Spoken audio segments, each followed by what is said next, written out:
I've been single my entire life. I really don't mind it, it's just how I've always been. And yet, I still buy Valentine's candy and a card every year. That simple thing saves my life. I moved to a small town right before starting high school. It was difficult trying to make new friends and adjusting to an entirely new place at the same time. By the time February rolled around, I was finally feeling as if I'd gotten into the groove of things. I had only made a handful of friends, and to my shock, the first time I was ever asked out on a date was a week before Valentine's Day. I felt awkward going out with a girl who I'd never spoken with before, so I turned her down. She got angry, claiming she had other options and was just being nice. That might be the case, but her extreme reaction confused me. When I was able to, I asked my friend Travis about it. "Oh yeah, you die if you were single on Valentine's Day. Get your heart ripped out and everything, so find a girlfriend for the day," he explained, and I scoffed at the idea. "Come on, you don't expect me to believe that, do you?" I asked, thinking he was just pulling a joke on the new kid.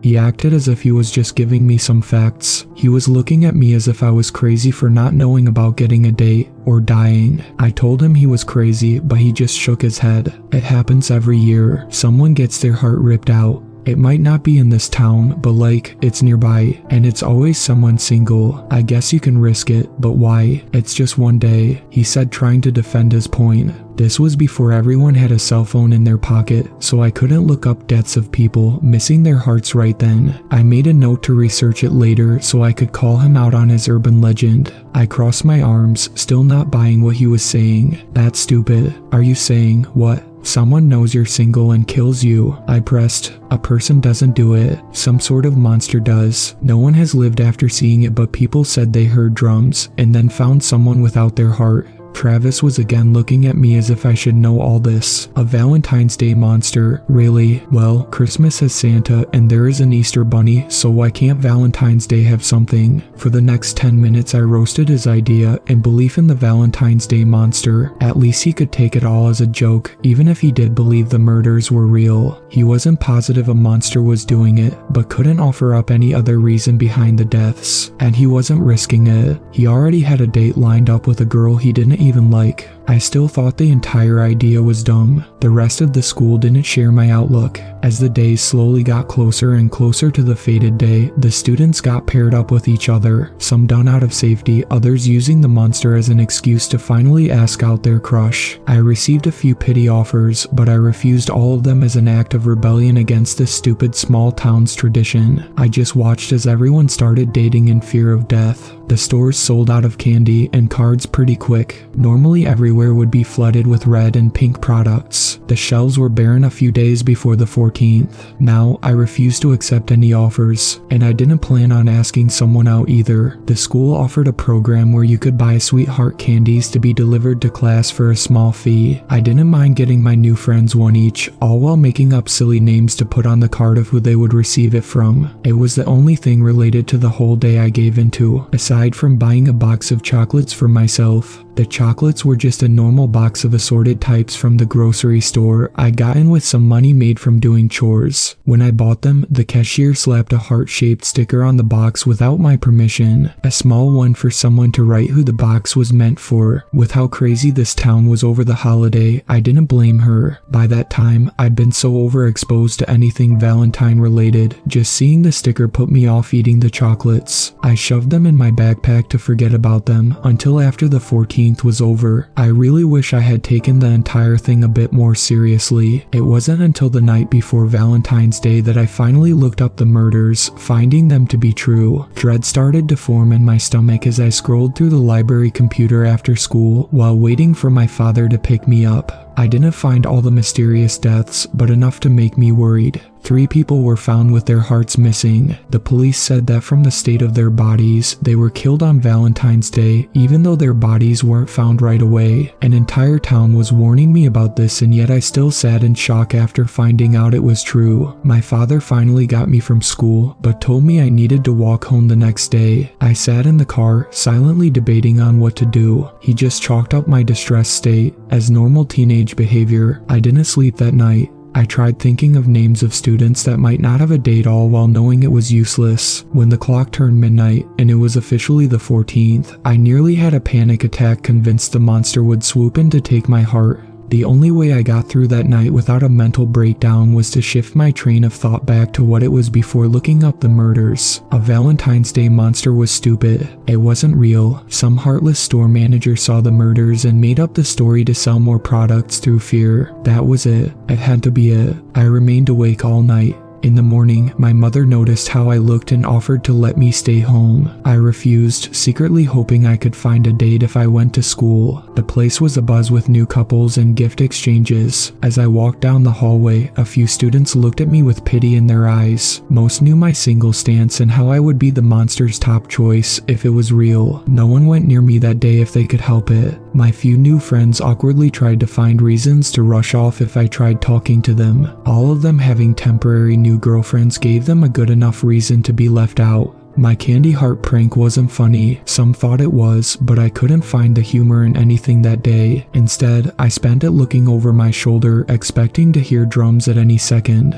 The final bell rang and Travis was brave enough to walk over to me for a chat. I think he thought this was going to be our last conversation. The idea got him motivated enough to walk over, but not to find the words. "Kiwa, want to come over? I am going out today, but maybe we can hang out beforehand. There is a really good showing." He trailed off feeling awkward. "It's fine. I'll just chill at home. My parents are going out and won't be home until after dinner, so I have the entire place to myself." That never happens. They finally think I'm old enough to be trusted to be left alone, I explained, determined to still not believe in this nonsense, even though I was terrified. Travis nodded, looking pale. He wasn't brave enough to press me on hanging out. After all, he was certain I was going to die that night. He didn't want to be around to see it. "I'll talk to you tomorrow," I said, and gave him a shaky wave. He gave one back and started to hurry over to his new girlfriend. When you're a teenager, everything is a big deal. As I walked away from school towards home, I felt like I was walking towards my own death. The sky was overcast. It made me feel even more gloomy. I kept mocking myself for my mood as I walked along the neighborhoods that had become familiar to me over the past few months. Finding a small rock, I started to kick it as I walked, trying to take my mind off the fear in my chest. A car started to drive along behind me with such loud music I could hear it thumping through the air. I watched it cruise by, a bit annoyed over the sound.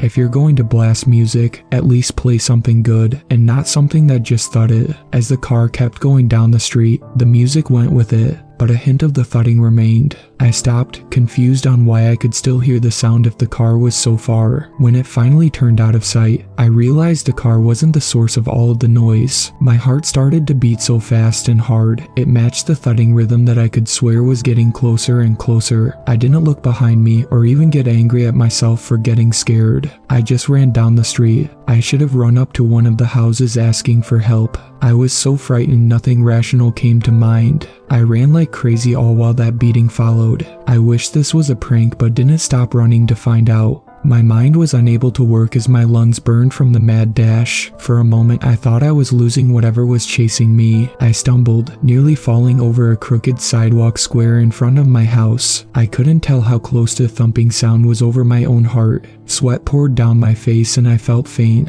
I slammed into my front door, banging on it before I remembered my parents were out. I nearly screamed in frustration. The door was locked and my keys were buried under my books inside my backpack. That thudding sound was all I heard. It was so close it rumbled in my chest. My hands shook as I fumbled to get the zipper open. I was scared to death and couldn't keep my eyes open. Squeezing them shut, I felt around in my bag for my key. My hand brushed against it when a puff of wind came across my face. I smelled something sweet, and then the wind came again. To my horror, my mind clued into the fact it wasn't the wind but something breathing on my face. It was too late. Even if I got my key, I couldn't unlock the door before whatever brought the heart-thumping sound took my heart too. I refused to open my eyes to see the monster I now knew to be real. "I love the sound of your heart. It's a shame it's alone. Let me add it to the others." The voice that spoke wasn't some prank. It was twisted and beyond anything a human could make. My mind was racing. I felt a sharp tip of a claw poke my chest, leaving a small cut through my shirt.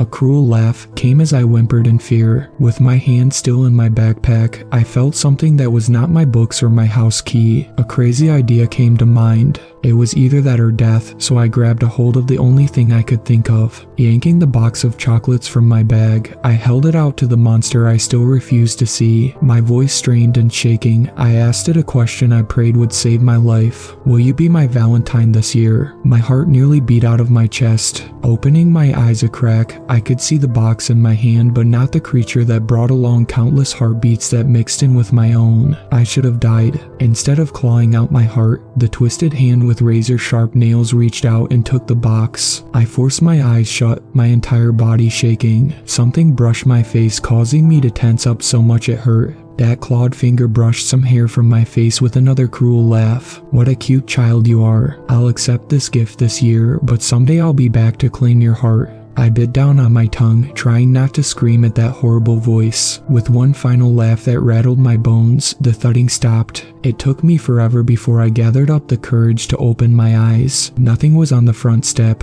I was alone. If it wasn't for the rip in my shirt, I would have thought the whole thing came about due to stress and lack of sleep. I didn't tell anyone what happened. I mean, who would believe me? I went to school for the first half of the day on the 15th. I had barely slept for 2 days and needed to take the rest of the day off, but I didn't want my friends to think I died. All of them looked shocked I'd lived. I just said I got lucky. The school moved on. The short-lived relationships caused by that day fizzed out. As time crept along, I started to dread knowing Valentine's Day was coming yet again. I bought more candy, roses, and a card, expecting a visit from a monster. I should have just gone along and dated someone, but somehow the idea of it was more stressful than dealing with a monster. I anticipated and feared Valentine's Day, only to have nothing happen. Nothing happens besides the fact that the gifts I addressed to the creature go missing overnight. As the years carried on, I kept buying different gifts with the same result. As I've gotten older, I've heard those terrible heartbeats faintly on Valentine's Day. Each year the sound gets louder. I think this year is finally going to be when that monster shows itself. Again, just asking someone out may save my life. But I think if the monster does show up, I'll ask it the question yet again, but this time I will keep my eyes open.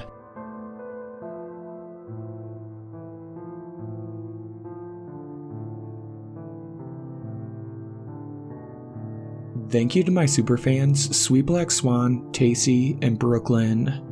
I really appreciate you guys supporting my channel, and I look forward to making more content for everyone.